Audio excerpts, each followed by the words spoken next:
नमस्कार प्रिय दर्शकों, प्रस्तुत है फलित ज्योतिष पाठ संख्या 2। आज हम नक्षत्रों के विषय में जानेंगे। पूर्व के पाठ में हमने नक्षत्रों के बारे में चर्चा की थी, जो 27 नक्षत्र होते हैं।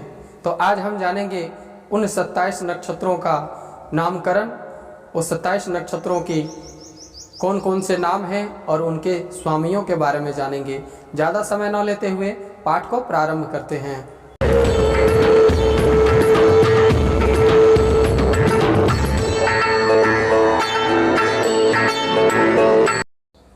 जैसे कि हमने बताया था, नक्षत्रों की संख्या 27 है और एक अतिरिक्त नक्षत्र है जिसका नाम है अभिजित। अभिजित नक्षत्र का प्रयोग हम ज़्यादातर मुहूर्त में करते हैं। फलित ज्योतिष में इन 27 नक्षत्रों का ही महत्व है और इन 27 नक्षत्रों के नाम इस प्रकार हैं, जो अश्विनी से रेवती पर्यंत हैं। हमने इस चार्ट में नंबर के साथ सभी नक्षत्रों को बिठाया है ताकि आपको स्मरण रखने में आसानी होगी। नंबर 1 से प्रारंभ करके 27 तक नंबर बिठाइए और क्रम से उन नक्षत्रों को उसमें बैठा दीजिए।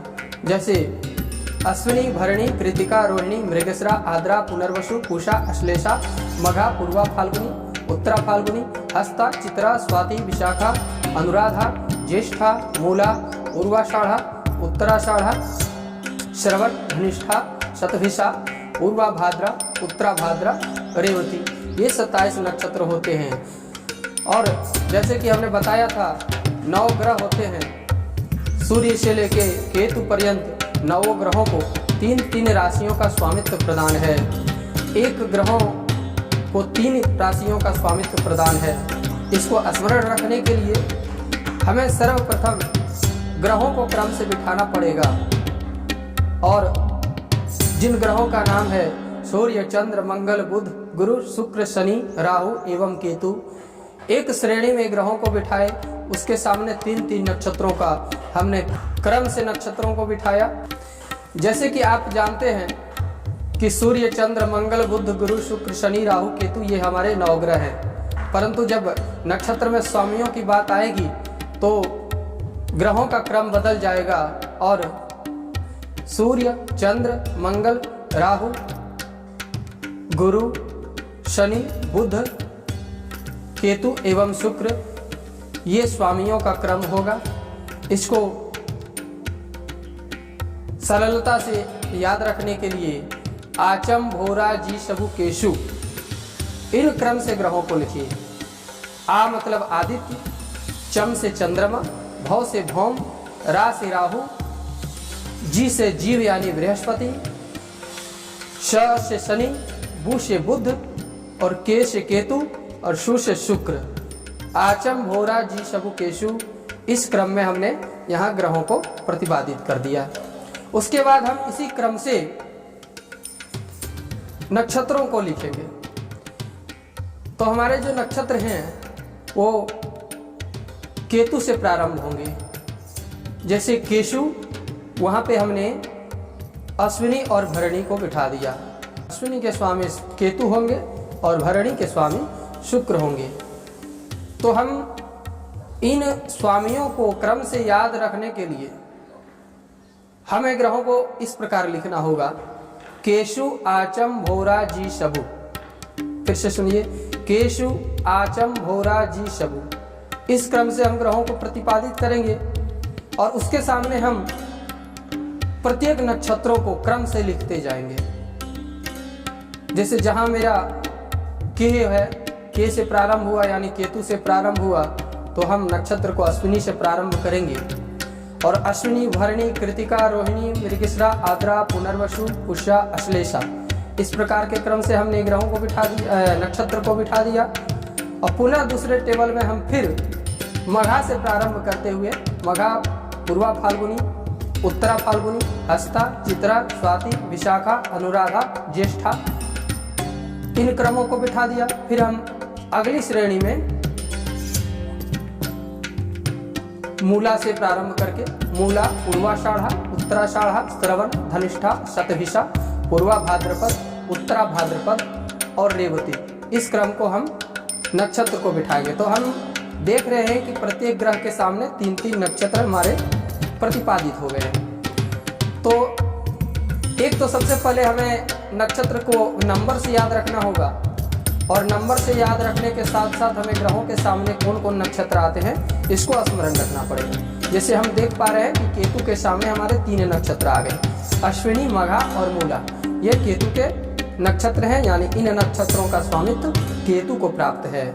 दूसरे क्रम में हम देख रहे हैं शुक्र के सामने भरणी, पूर्वा फाल्गुनी, उत्तरा पूर्वाषाढ़ा, ये 3 नक्षत्र शुक्र के सामने आ गए। तो अर्थात इन तीनों नक्षत्र के स्वामी शुक्र हुए। आगे बढ़ते हैं, सूर्य के सामने हम देख रहे हैं, वहां भी उनके सामने 3 नक्षत्र आया है, कृतिका, उत्तरा फाल्गुनी और उत्तराषाढ़ा। ये तीनों नक्षत्रों का स्वामित्व सूर्य को प्राप्त है। अब चंद्रमा के सामने हम देख रहे हैं, वहां भी 3 नक्षत्र आ गए हैं, रोहिणी, हस्ता और श्रवण। ये 3 नक्षत्र चंद्रमा के हैं, यानी इन 3 नक्षत्र का स्वामित्व चंद्रमा को प्राप्त है। उसी प्रकार आगे के जो मृगशिरा, चित्रा और धनिष्ठा, ये 3 नक्षत्र हैं, इनका स्वामित्व राहु को प्राप्त इनका स्वामित्व मंगल को प्राप्त होगा।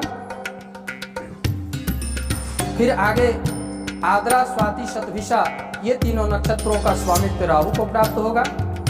बृहस्पति को पुनर्वसु, विशाखा, पूर्वा, भाद्रपद, इन तीनों नक्षत्रों का स्वामित्व प्राप्त होगा। शनि की बात करते हैं, शनि के सामने भी 3 नक्षत्र हैं, पुष्य, अनुराधा, उत्तरा, भाद्रपद। ये 3 नक्षत्रों का स्वामित्व शनि को प्राप्त हुआ। और अंत में बचे बुध को भी 3 नक्षत्रों का स्वामित्व प्राप्त हुआ, जैसे श्लेषा, ज्येष्ठा और रेवती। ये तीनों नक्षत्रों का स्वामित्व बुध को प्राप्त हुआ। स्वामित्व का मतलब है उस राशियों का अधिकारी, उन नक्षत्रों का अधिकारी, अर्थात हमारे लग्न में जो भी नक्षत्र आ रहे हैं उन नक्षत्रों के स्वामी उनसे संबंध रखने वाले ग्रह होंगे। जिस नक्षत्र में मेरा जन्म हुआ, अर्थात चंद्रमा जिस नक्षत्र में है, उन नक्षत्रों का स्वामी जो ग्रह बनते हैं वो ग्रह हमारे दशा के अधिपति होते हैं। जैसे कि मान लीजिए कृतिका में हमारा जन्म हुआ है, हमारे जन्म समय में चंद्रमा कृतिका नक्षत्र में संचरण कर रहे थे, तो कृतिका हमारा जन्म नक्षत्र हुआ, और इनके स्वामी जो सूर्य हुए वे हमारे दशानाथ हुए, यानी इनकी महादशा में हमारा जन्म हुआ। तो इस प्रकार हम इन नक्षत्रों को और उनके स्वामियों को समझ सकते हैं। यह नक्षत्रों के स्वामी ही जातक के जन्म समय का दशानाथ बनते हैं। जिनके नक्षत्र में जातक का जन्म होगा वही जातक के जन्म के समय का महादशानाथ बनेंगे। तो इस प्रकार हम समझ सकते हैं, और पाठ को क्रम से पढ़ते हुए हम फलित ज्योतिष को बहुत आसानी से सीख सकते हैं। फलित ज्योतिष को सीखने के लिए निरंतर हमसे जुड़े रखिए।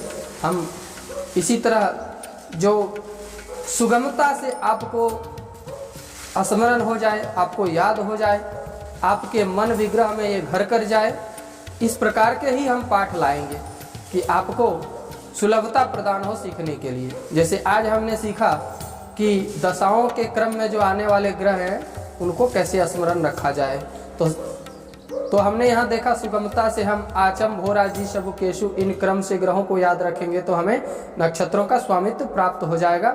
और नक्षत्र में, उस नक्षत्र में जन्म लेने वाले जातक का अगर हमें महादशा देखनी हो तो उसके महादशानाथ को देखनी हो तो इन नक्षत्रों के स्वामियों को हम महादशानाथ समझेंगे।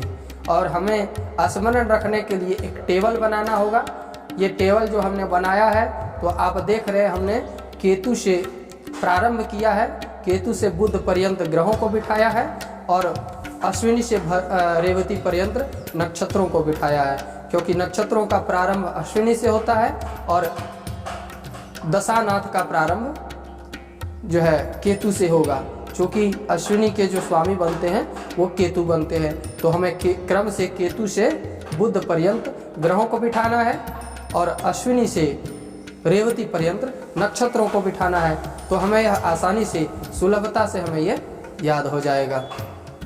आशा करते हैं कि इस वीडियो से आपका ज्ञानवर्धन हुआ हो। अगर ज्ञानवर्धन हुआ हो तो लाइक अवश्य करिएगा, इससे हमारा मनोबल बढ़ेगा और हम आगे के क्रम में इससे भी सुलभ तरीके से पाठ आपके सामने प्रस्तुत करेंगे ताकि आपको समझने में बहुत ही आसानी हो और फलित ज्योतिष आप सुगमता से सीख पाएंगे। निरंतर आप हमसे जुड़े रहिए। आपका बहुत बहुत धन्यवाद।